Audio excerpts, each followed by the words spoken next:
Kahit na anong pamaraan, basta pumirma ka, e-signature, dito sa loob ng ating bansa, abroad, pumirma ka para ipahiwatig sa ICC at sa Korte Suprema ng unang hakbang dapat ay magtulungan tayo, pag-isipan nilang mabuti para humupa yung sitwasyon, ibalik dito sa ating bansa si former President Duterte. Dito litisin, sa kalsada, sa social media, sa harap ng kamera, sa harap ng mikropono. Importante marinig natin, no? Yung tinig, yung tunay na tinig ng taong bayan, devoid of partisan political affiliation, devoid of illegalities. Dahil, di ba? Ang daming legal opinion na valid din naman. So, walang pagkakaisa ron, walang konsensus. Pag politika naman, nagkalat naman ang politika namin. Saan tayo nagkakaisa? Ang ginawa namin, nagtanong kami, sino ang gusto ng gulo? Wala namang nagtaas ng kamay. Sino ang ayaw ng unity? Ipak, ito yung plataforma ng unity na nagluklok sa ating Pangulo, sa pinaroroonan niya ngayon. Walang nagtaas ng kamay. So doon tayo nagkakaisa. Ayaw natin ng gulo at gusto natin pagkakaisa. Ipak, kung ianggulo natin ito, sa nakagis na namin, kasama na si Manong Gante, ano ang pillars ng national security? Political unity. Okay lang yung magdebate. Okay lang. Huwag lang magkapikunan at magkasakitan.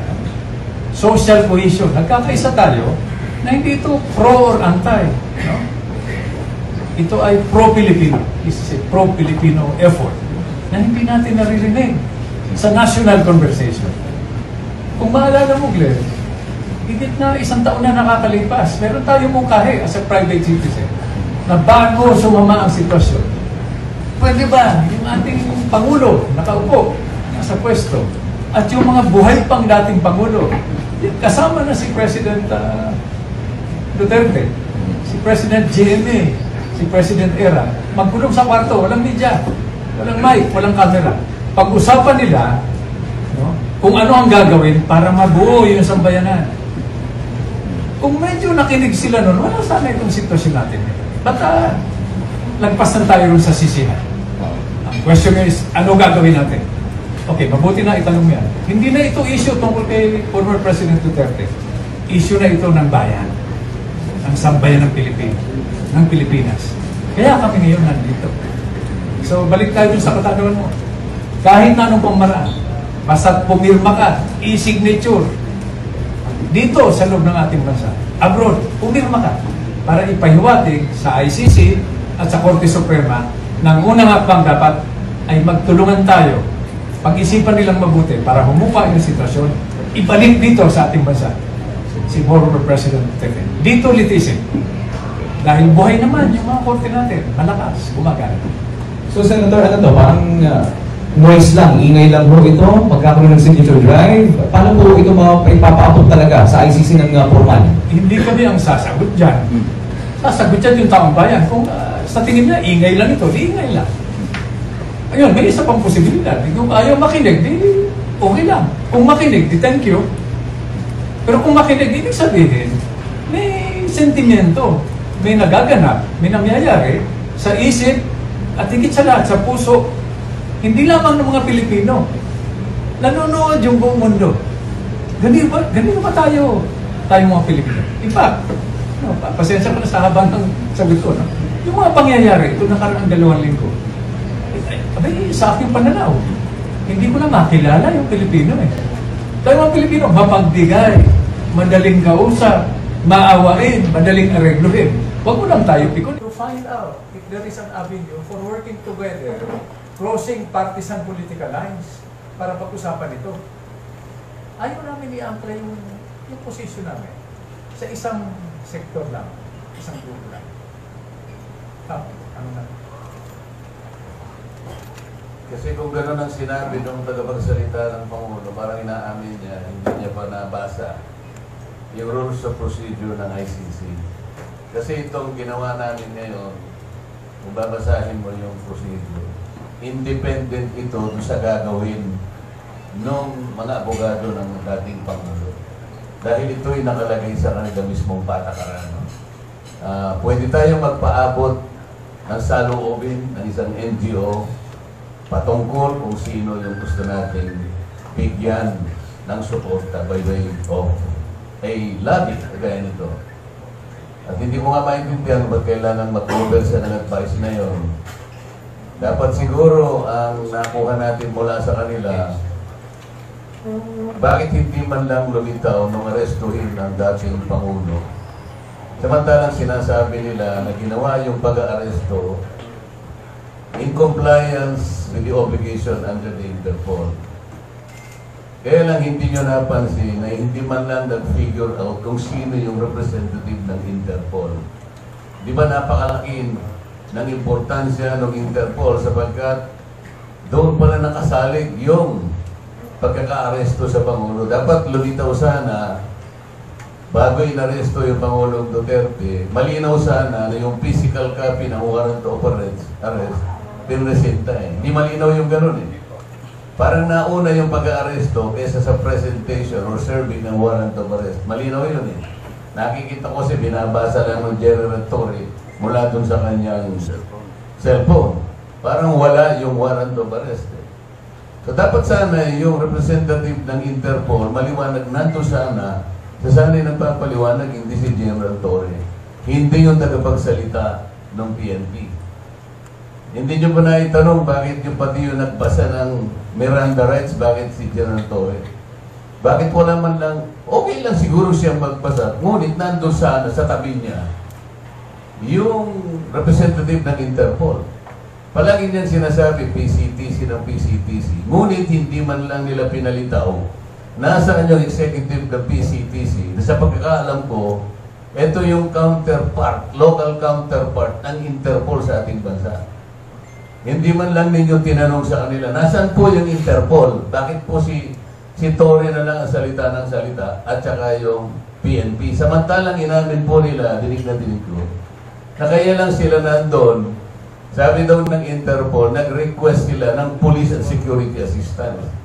That was the only role of the PNP, to provide security and police assistance. Bakit siya ba yung nagbasa ng Miranda rights? Sino ang Interpol representative na sumama kay Pangulong Duterte hanggang ihatid sa Netherlands? Meron bang nakita kayo na Interpol representative na sumama sa Pangulo? Wala.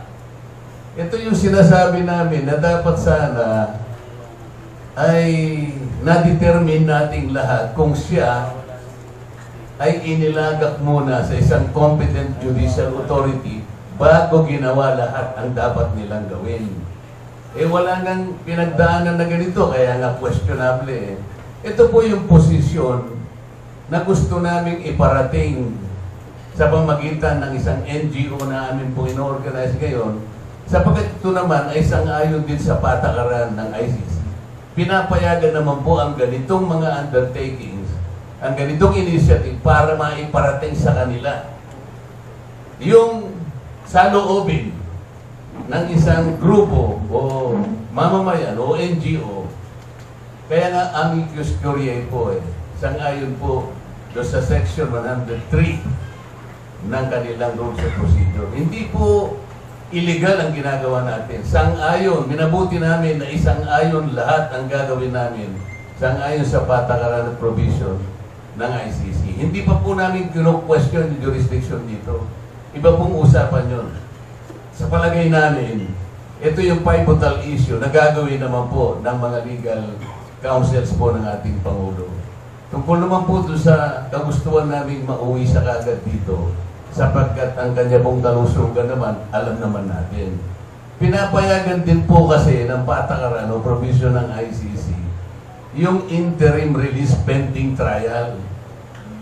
Kung halimbawa po, September talaga yung actual trial, kinakailangan pong ma-determine yung po bang continued detention ng dating Pangulo is required while waiting for the trial.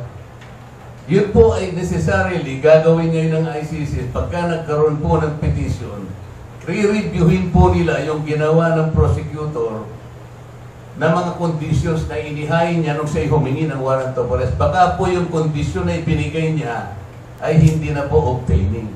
Kasi po nilagay po niya ang isa sa kondisyon kung bakit kailangan arrestuin si Pangulong Duterte. Kasi popular po pala siya dito sa ating bansa. Yung pagiging popular ba niya, ibig sabihin he still wields power in this country. Maaari siyang popular, pero hindi na po siya presidente. Private na tao na lamang siya. Yun ang mga ICC, nakinig ka agad na popular. Talaga po popular. Wala tayong magagawa ron eh. So yung kondisyon po ba na dahil popular siya, kailangan siyang arestuhin? Yun po yung gusto namin na reviewin ngayon. Kasi po, nakalagay sa tuntunin ng ICC, pagka hindi na nasatisfy ang ICC na yung mga kondisyon na inilatag ng prosecutor ay hindi na effective, pwede po niyang i-release ang dating Pangulo with or without conditions. Ako po papayag, kami po papayag. Kahit katakot-takot na kondisyon po, provided na makatuwiran naman, magbibigay po tayo ng kondisyon. Yun lamang, iuwi na lang muna habang naghihintay po siya ng takdang araw ng kanyang trial. Yun po, ito po ay sang-ayon din sa patakaran ng ating mga batas. No person shall be deprived of life, liberty and property without due process of law. Hindi naman po talaga na-observe eh.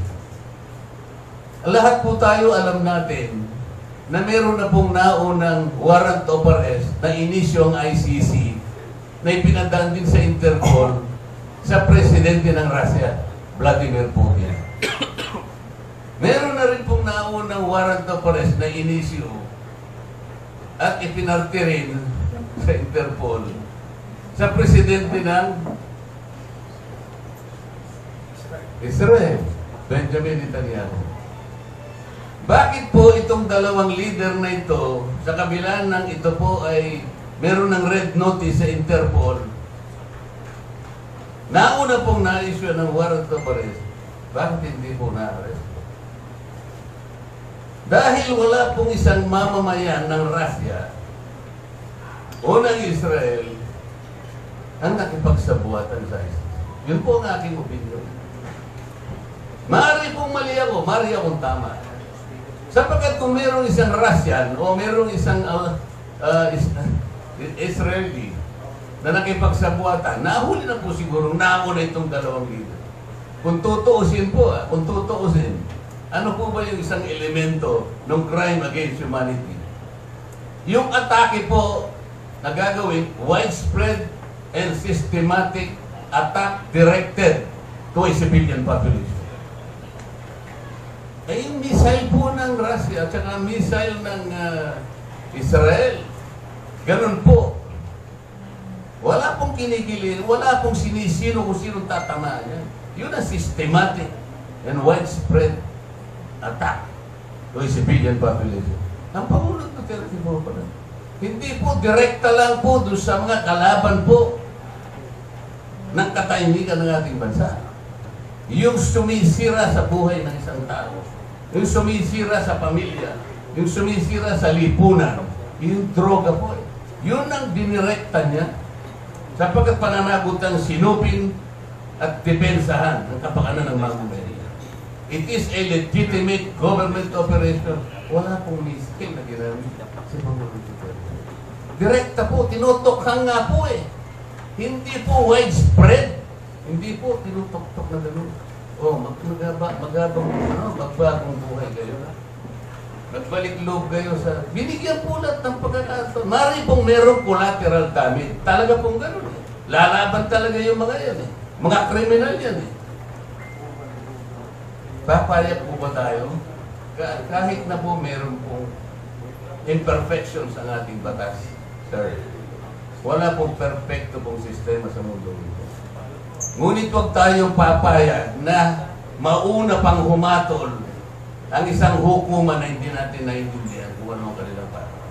Meron po tayong umiiral na batas. Ito po ang gusto pong mangyari kung bakit kami nagpipitis. Meron po tayong batas. We are a sovereign and independent nation. At ang ating pong justisya, pati ang ating National Prosecution Service, buhay po at umaandar.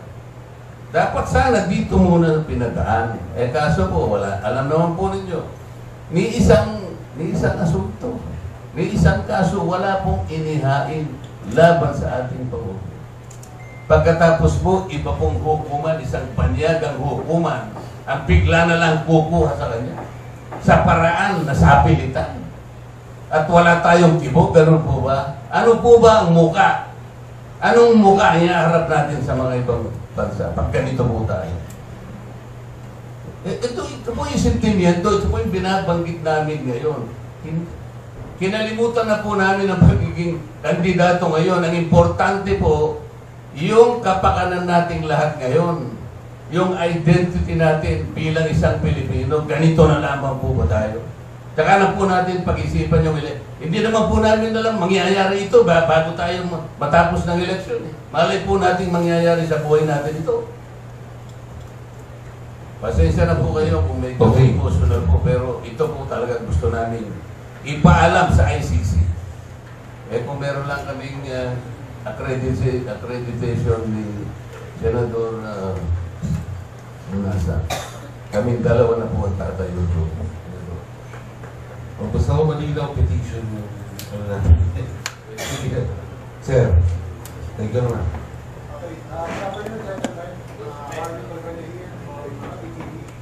Senator is calling for a people power revolution in defiance of the arrest of former President. Attorney Harry Roque. Can I get your name again? Arlie Manuela. Arlie? Arlie, sir. Okay. Yes. Sir, Attorney Harry Roque is calling for a people power revolution in defiance of the arrest of former President Rodrigo Duterte. So, with you, sir, as a part of the 1986 revolution, do you believe that it is time or necessary now to assemble to call for a revolution? No. Katinig ng taong bayan, devoid of partisan political affiliation, devoid of illegalities. Dahil, di ba? Ang daming legal opinion.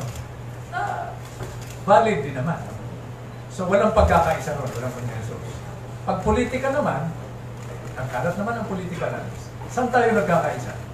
Ang ginawa namin, nagtanong kami, sino ang gusto ng gulo? Wala namang nagtaas ng kamay. Sino ang ayaw ng unity?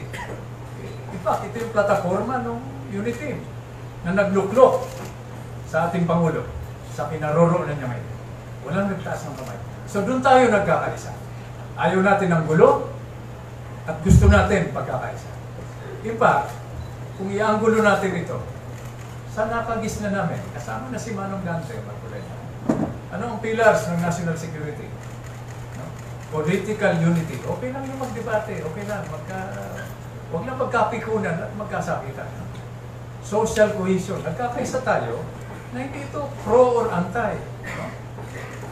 Ito ay pro-Filipino. This is a pro-Filipino effort na hindi natin naririnig sa national conversation.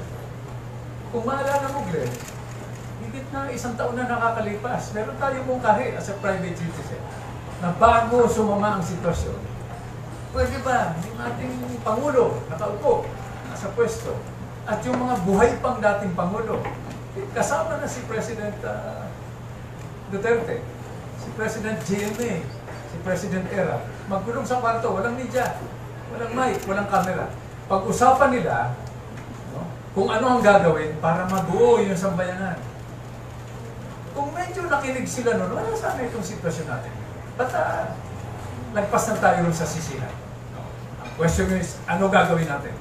Okay, mabuti na itanong mo yan. Hindi na ito issue tungkol kay former President Duterte. Issue na ito ng bayan. Ng sambayan ng Pilipinas. Kaya kami ngayon nandito. So, balik tayo sa katanungan mo.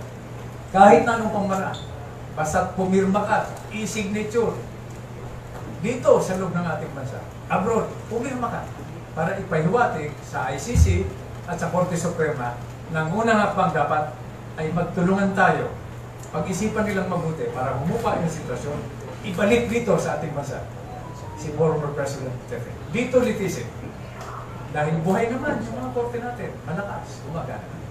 So, Senator, ano to, parang noise lang, ingay lang ho ito, magkakaroon ng signature drive. Paano po ito maipapaabot talaga sa ICC ng formal? Hindi kami ang sasagot dyan. Sasagot dyan yung taong bayan. Kung sa tingin na, ingay lang ito, di ingay lang. Ayun, may isa pang posibilidad. Kung ayaw makinig, di okay lang. Kung makinig, di thank you. Pero kung makinig, ibig sabihin, may sentimento, may nagaganap, may nangyayari sa isip at higit sa lahat, sa puso, hindi lamang ng mga Pilipino. Nanonood yung buong mundo. Ganito ba tayo mga Pilipino? In fact, pasensya ko na sa haba ng sagot ko. No?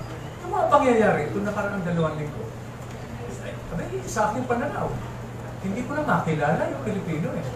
Pero ang Pilipino, mapagbigay, madaling kausap, maawain, madaling aregluhin. Huwag mo lang tayo pikunin. Dahil pag pinikon mo yung Pilipino eh, pag-usapan na yan. O nakita ba natin yan sa pangyayari?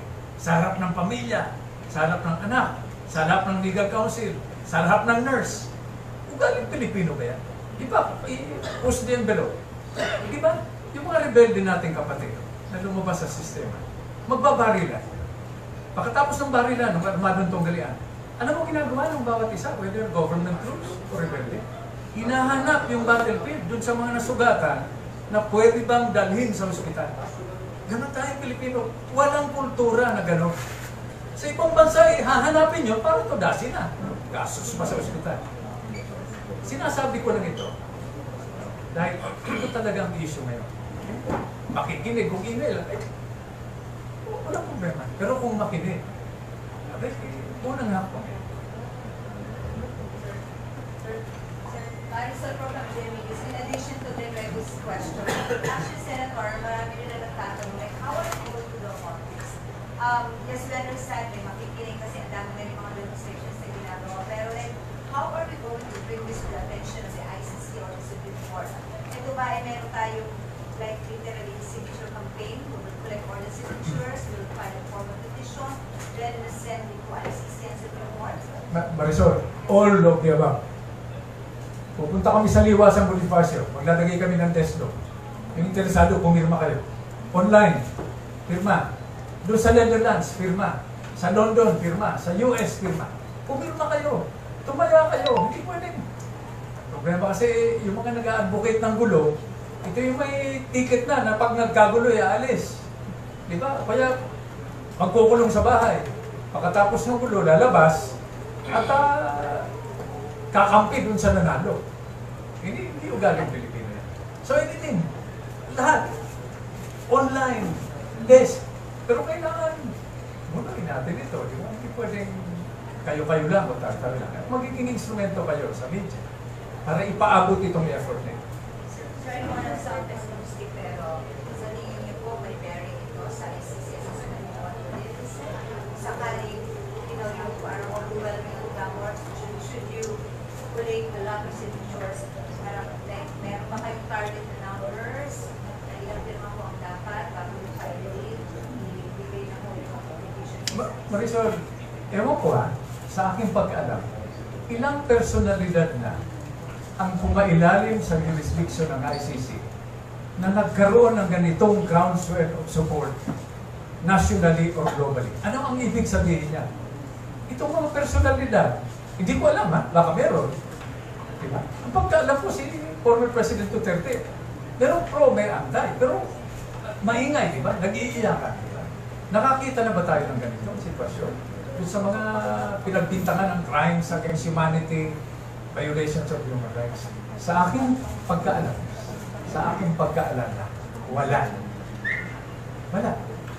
Ano ibig sabihin niya? Diba? Applying principles of justice, hindi lang ito problema ng Pilipinas. Dito masusukat kung anong klaseng justice ang pwedeng ipataw ng ICC. Hindi lamang dito sa Pilipinas, kundi sa buong mundo. Kaya obligado kami, duty ito, na pakialaman at hanapan ng paraan para tumulong. Hindi na ito anti-PBM, pro-PRRT. Pro-Pilipino ito. Pakita natin kung gaano tayo kagaling. Talagang kung magaling tayo, di ba? Lagi namin sinasabi, pag dunong, world class tayo. Pero pag puso, champion tayo. Sir, sige. Ano na?